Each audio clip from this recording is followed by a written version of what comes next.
So what is superannuation?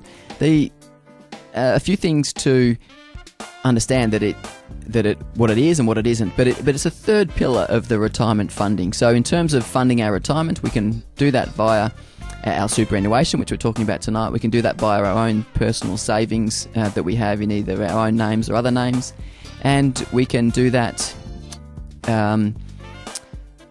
through the age pension that the government provides to us as well. What it is a tax-effective structure to save for retirement.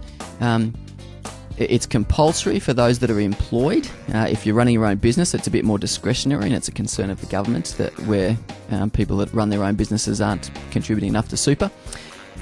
It's regulated, and the sole purpose of it is to provide for retirement, so that where we own assets like art and that sort of thing inside of our superannuation, there becomes an issue about the sole purpose test. It can be done, but you've got to be sure that you're not using it for your own enjoyment as well. It's for superannuation is for the sole purpose of providing for your retirement.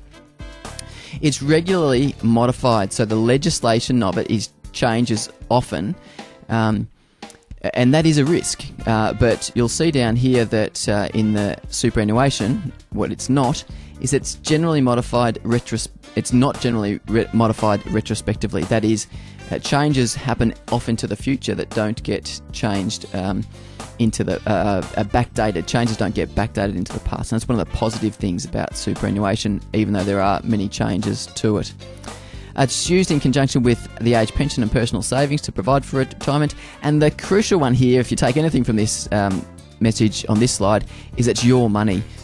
Most people these days are really appreciating that, but a while ago people thought of their superannuation as not theirs. So ensure that you understand that it is your money and it's not the government's money. The other thing that it's confused with is an investment structure in it. An investment in itself. Superannuation is simply an investment structure, and then you can choose the underlying assets within it. It's important to understand that difference. It's an investment structure, and then there's investments under that structure or within that structure. So important to understand that. Okay, so that's what superannuation is and what it isn't.